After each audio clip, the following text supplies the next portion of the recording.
क्या कोई लड़की 8 साल की शादीशुदा ज़िंदगी और अपने 6 साल के मासूम बच्चे को सिर्फ एक फेसबुक फ्रेंड के लिए दांव पे लगा सकती है?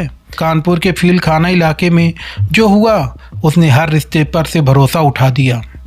मनीष गुप्ता और निहारिका कश्यप 30 जून 2017 को परिवार की मर्जी से लव मैरिज करते हैं, लेकिन 3 साल पहले फेसबुक पर निहारिका को जम्मू कश्मीर का एक लड़का मिलता है और उसके प्यार में पागल हुई निहारिका अपने ही पति मनीष को, जिससे वो लव मैरिज की थी, उसे इतनी बार चाकू मारती है कि वो 11 दिन हॉस्पिटल में ज़िंदगी और मौत की लड़ाई लड़ता है और फिर 16 जून 2026 को ज़िंदगी और मौत की लड़ाई में ज़िंदगी हार जाती है और मौत जीत जाती है।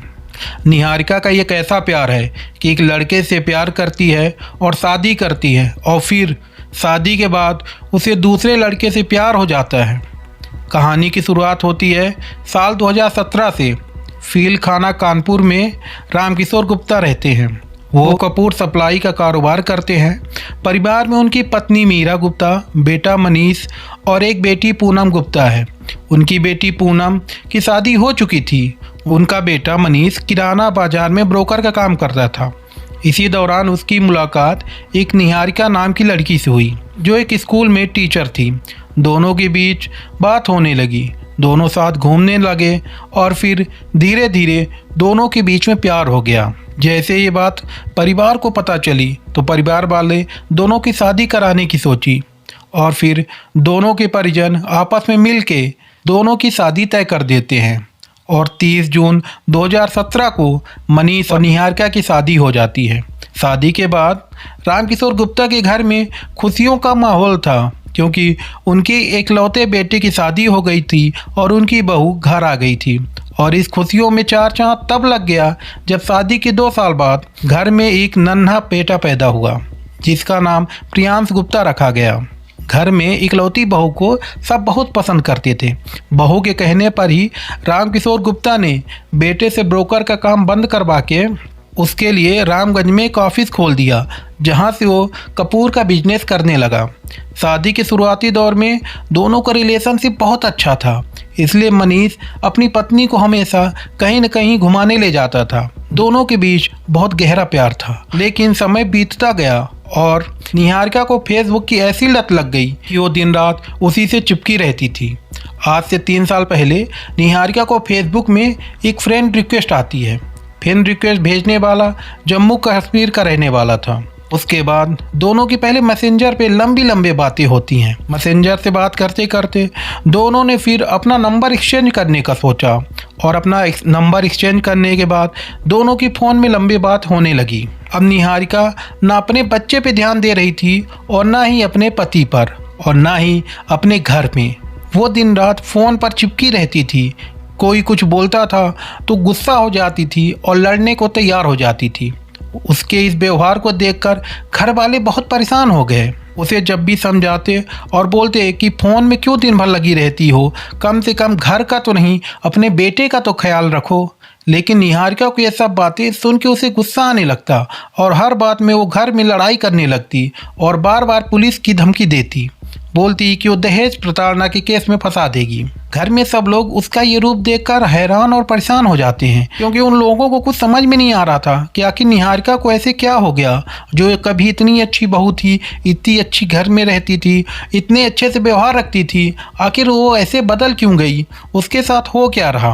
वो लोग ज़्यादा उससे कुछ नहीं बोलते थे। उन्हें डर था कि कहीं कुछ बोल देंगे तो कहीं निहारिका कुछ गलत कदम न उठा ले और वो लोग पुलिस में और कोर्ट कचहरी के चक्कर में पड़ जाएंगे। इसलिए वो लोग हमेशा चुप रहते और उसको सिर्फ समझाने की कोशिश करते।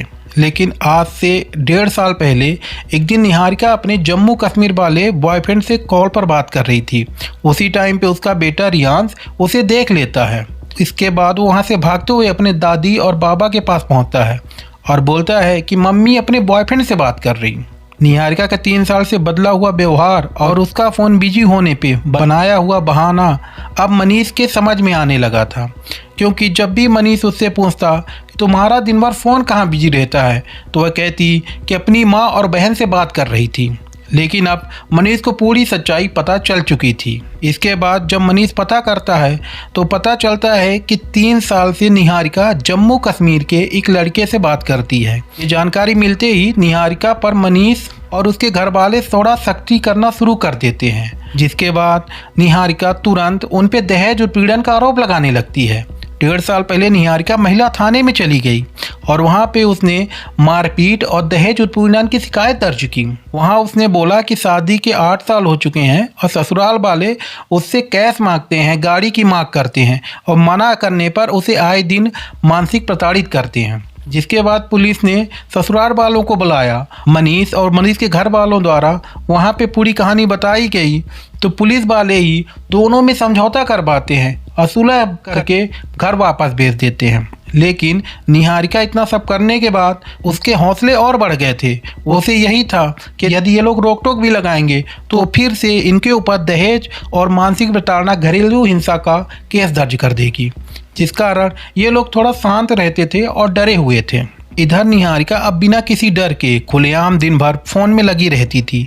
मनीष जब भी निहारिका को मना करता तो उससे झगड़ा करने लगती थी। निहारिका उस लड़के के प्यार में घर के लोगों के साथ ही बहुत बुरा व्यवहार करने लगी थी।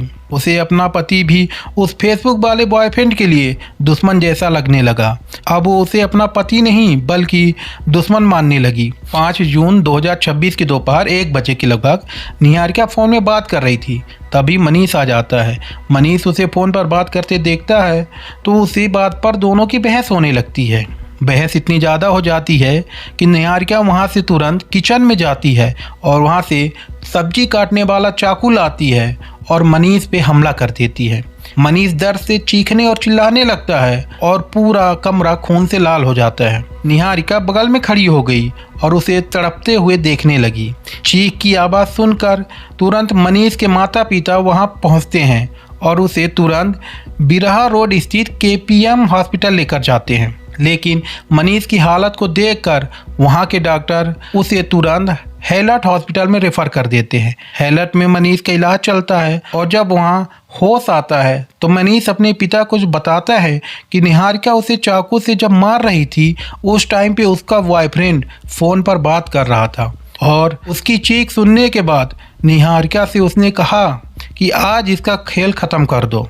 11 दिन चले इलाज के बाद 16 जून 2026 को हेलट में इलाज के दौरान मंगलवार की सुबह मनीष ने दर्द और पीड़ा के साथ अंतिम सांस ली और इस प्रकार लव मैरिज करने वाली पत्नी फेसबुक वाले प्रेमी के प्यार में अपने ही सुहाग को उजाड़ दिया।